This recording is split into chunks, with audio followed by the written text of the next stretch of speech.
Hi, Trey. Go live. Hey, and we are live. All right, we're back, and this is Cubfidential. Whoo! And this is our last time at our old time slot. We will be back next Wednesday at um the 6 p.m. Eastern time slot.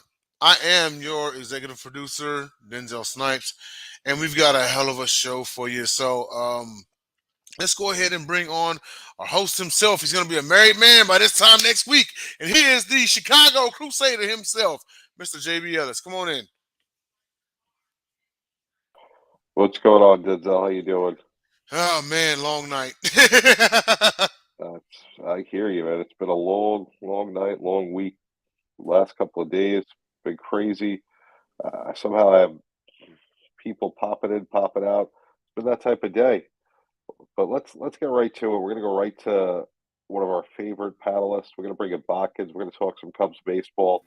Try and make some sense of what's going on on the north side. So let's start with the sweep against the Giants. Steele gets number 16.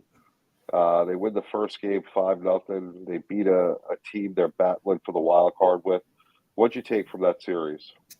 My take was we handle freaking business like we're supposed to handle business. Steele does what Steele does. Could be Cy Young winner. He's number 2 at that point in time on Monday, was number 2 in wins, number 2 in ERA. Right there, the NL Cy Young. You're feeling great with that Giant series. We give him the old sweeperoo. We pound them out of the playoffs, and we're looking good. We're handling business. You're feeling pretty good with that after that series. You win game 1, you got Steele. It's 5-0. Game 2, a wild game. We score a lot of runs. It's 11-8. We still find a way to win. The Giants almost come back. That bullpen's a little shaky, and a lot of that has to do with Mr. Alizé, who I know we're going to talk about a little bit later. You win. Jordan Wicks, man, this kid is phenomenal. Is he not? The rookie has come in. Yep. He's been exactly what the Cubs needed, that number 3 to number 2 piece. He pitches really well. Every time out, he is very competitive and gives us a chance to win. Did that in the third game on Wednesday, and then we take that sweep on Thursday and say sweep on we sweep the Giants, and you get the sweep, and it says bye Giants in the playoffs. You're feeling pretty good as a Cub fan after that Giants series. So they take care of business. We go to the weekend, and they lose 3 out of 4 to the Diamondbacks. They keep the D-backs, which I like to use another word with DB, but we won't. Alive, they're still alive in the wild card race. Hendricks gets his 6th win in game 4, the only win of the series. Surprising because they're the Diamondbacks. This is a team we should beat, at least split. 3 out of 4 should be the other way. But what happens? When I say DB, I like to think of DB TV where you can watch Sideline Sports, not the Diamondbacks. Yeah, well, the problem is, the Diamondbacks are right there.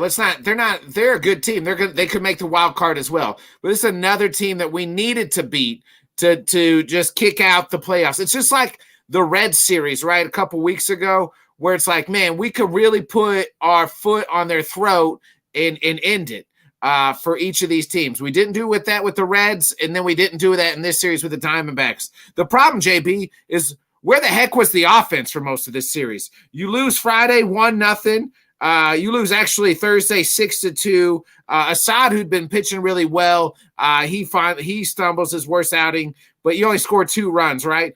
You score 0 runs on Friday. It's 1-0 all the way till the 8th. And then same thing on Saturday. It's 3-2. We lose in extras. They get 2 runs in the 10th. This team is not designed to go for pitching battles. We have to score more than 3 runs in almost every game to have a chance to win. That's the way this team is designed. So if we're not scoring 3 or more in almost 4, we're going to be in trouble. And that's what happened 3 of these in the 3 losses. Guess what happened on Sunday? We scored 5 runs. Well, guess what happened, JB? We freaking won the dang game. So what's that tell you? The offense just wasn't alive for 3 of that series. And kudos to the Diamondbacks. Gallen pitched really well in one of them outings in that game. They have good pitching, but the Cubs have got to score runs. If we don't score more than 3, we don't got a dang chance. And that could cost us almost getting into the playoffs. We're stumbling. We're stumbling right now. I mean, even with this Rocky series that we lost, 3 out of 4 to them, or 2 out of 3 to them. We've got to bounce back here this weekend and get things going back in the right way. So speaking of the bullpen, you were talking about that earlier. The Cubs placed Azalea on the 15-day on the IL, and they activated Fulmer. I mean, that's a big problem. Azalea has been rock solid out of the close of the games for him. Now you got Fulmer, who has been hit or miss. He had a nice little stretch there, but started off awful. How does this help and hurt the team? Well, Alizé has been our closer, but he's been kind of shaky, I feel like, since that Red series, so maybe he's been dinged up since then, and they're finally like, hey, we're going to put him on the 15-day DL. Let's our IL nowadays, geez, you can't even say DL anymore, IL, let's get him right, hopefully for the final 2 weeks here, the final 2-week push, and he can get right.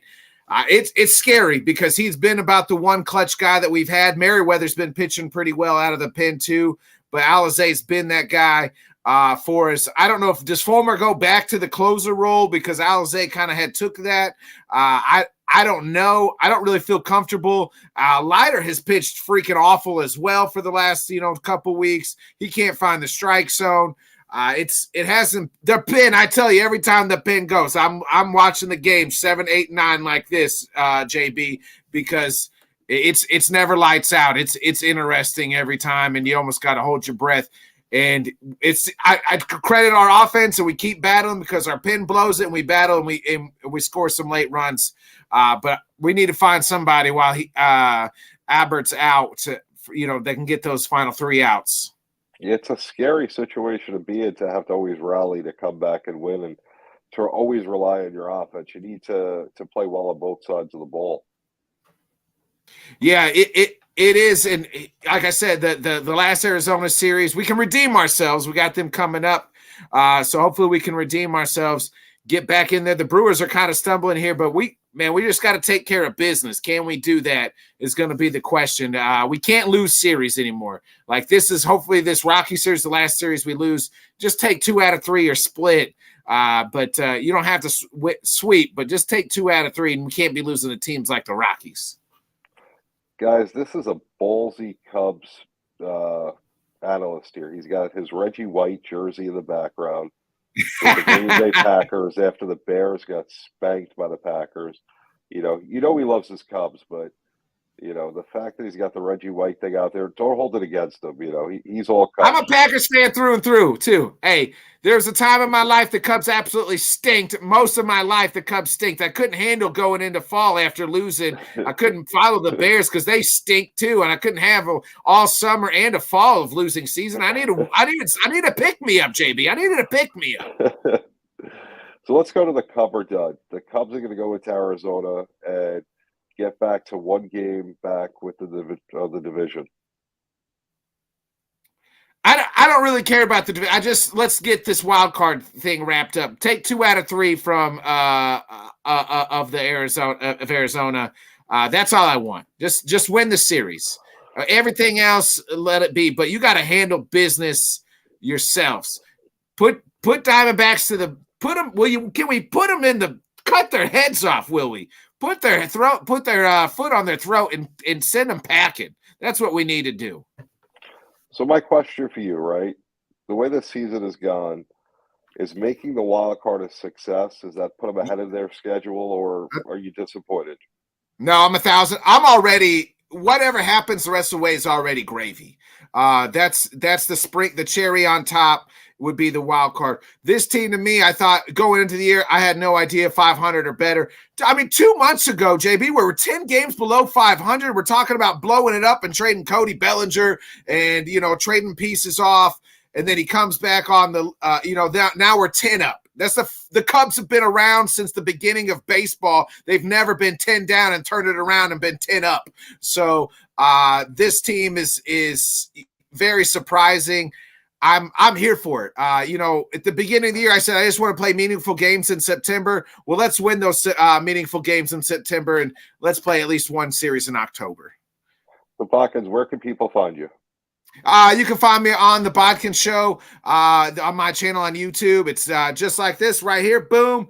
Right on YouTube, and catch me out there. We got a show tomorrow night. We'll be making all our NFL Week 2 picks.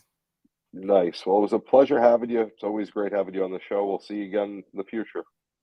Always, JB. Appreciate it. And go Cubs, go. Let's do it. Let's win this thing. Come on, baby. Everybody, that was Botkins. We appreciate him taking some time. Next, following him, the one and only pundit, Mr. Ubbs himself, Jacob Christner. Hot Bodkins going right. Whoa. Hi, how you doing? Maybe they're trying to do a magical trick. Who knows? But let me tell you, you can't blame me. When I was growing up, the Bears dominated the Packers. Absolute domination. 13-3 my first 10 years. You know what I mean? My first years I watched, or 8 years at least. And then the Packers have done it ever since. So you can't blame him because he's younger. He's going to remember the Packers whooped him, so he's going to take it. So you can't blame it. The only thing I like about the Packers is the stadium. That's the only thing they got going for them. Well, and that's the big thing. It's like, well, at least the Bears can get a new stadium pretty soon. That'll be a good thing. Yeah, is it good or is it not? That's a story for another day. Yeah. But let's talk about outside of Wrigley. The Braves, Matt Olson, first baseman, ties the team record with his 51st home run. The Braves get the 95th win. You're in Atlanta. They can clinch the NL East tomorrow. What's going on? I think they already have. I think they already have. Did they? Yeah, I think they already have. But Wow. But here's the thing: 3 35 homer guys. 3. They have a near 40-70. A near 40-70 probably with Acuna. Hitting 334. And he came back from an awful injury last year, so that, Yeah, that shows. This has the chance to be the greatest team of all time. Really, for real. I'm saying this really has that chance because they are but it just depends how they do in the playoffs. I'm just saying chance, not saying totally. They are just a powerhouse. Like last year, I was the one that guaranteed that the Dodgers go out early. And I was right. I don't see that here. There's not the same lulls. There's not the same lulls. Everything picks each other up. It's just different. I'm going to say that they have the chance to be one of the great. If they blow through the playoffs like I think they can, I think they do. Wow, you're putting yourself out there. So if they play, when do I not put myself out there? If they play, and I'm right. Outside of Jordan Love, I'm right a lot. So if they play the Cubs in the playoffs, do we have a shot against them? No, unfortunately not. I mean, we got our 2 out of 3, but the Cubs cannot. I remember what I said on here. The Cubs have got to put the boot in the throat of the team they got to beat, or it's going to come back to haunt them. And look what's happening. They were all of these 5-4s and 4-3s and 3-2s and barely surviving and having to come back in the 8th and 9th. They did this for 2 months. And it's like with these bad teams. And it's coming back to haunt them now because it's stopped happening. You know what I mean? So it's like, then you have to fake, huh? No, definitely. I hear you. You're going to have to. The thing is, you got to have a chance against the Braves. The Braves will not. The Braves will stop you. Braves will stomp a bad team into the dust. It's like if you're not going to stop the team into dust, you're not going to be the elite. You know what? Let's hop into the hot Cub time machine. Let's go back about 25 years ago. August 8th, 1988. That goes farther back than that. That's 35 years. You know what? No, 1988, yeah. I'm doing my math wrong. But before that. Oh, look at this here. I know. I was 9 years old. I was 10 years old. Yeah. Before that, there was never a night game at Wrigley Field.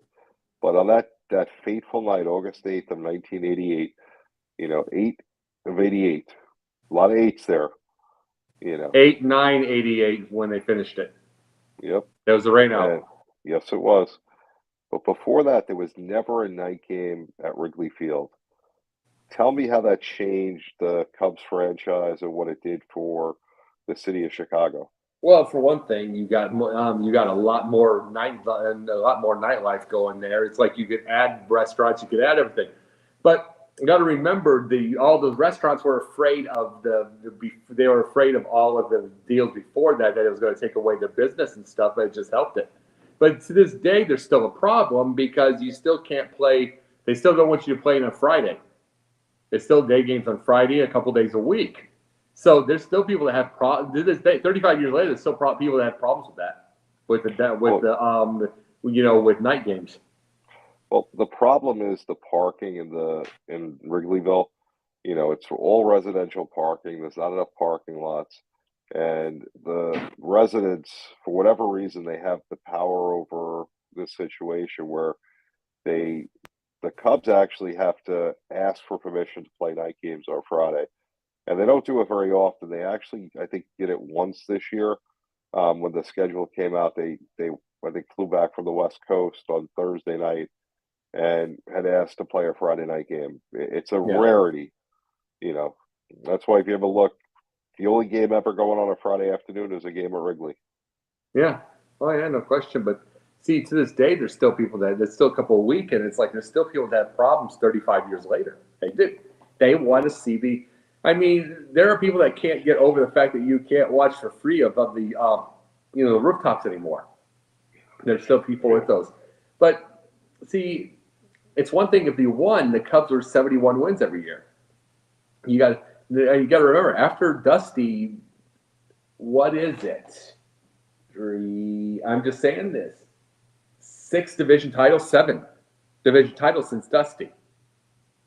So that's my point. It's like before that, it was 2 division titles in that time frame before that in 19 years. Right. It was 2 in 19 years, and we got 7 now. 7 after we got 7. With him and after him. So it's like, yeah, they remember the good old days, but they were getting drunk and out of work. I'd rather have the winning. No, for sure. So let's do our Cub or dud. The Cubs are going to redeem themselves in Arizona and get back within 1 game of the division lead. Oh, that just depends on the thing. But then, maybe they could. Arizona's a decent team, but again, Colorado had 51 wins. They lose 2-3. They might play up and get a couple of wins, but the problem I have is you got a couple of bad teams coming in there. By the end. You have a couple teams, and then they're playing down to that, and they're not finishing them off, not properly. They should, like I said, Same thing all year. Yeah, and the thing is, if you asked if they're going to kick the Braves, I'm like, the Braves will put a boot to you and finish you off, and it's like that's when you're elite, and the Cubs used to do that. The 16 Cubs did that. So same question I asked Botkins. Right now, Cubs make a wild card or miss the playoffs. Is this season a success? Is it a failure? Where do you look at it? I think if they miss the playoffs, it ends Ross. I think it does because they've blown it. Because it means that they completely useless by September came back. I think it ends Ross, but really overall they should have been 75 wins. They were supposed to continue to be building. It's been pretty good. It's been actually nice to watch. They've got a lot of good things. They don't need much. Morel, Morel's a nice leader on that team, as far as the excitement.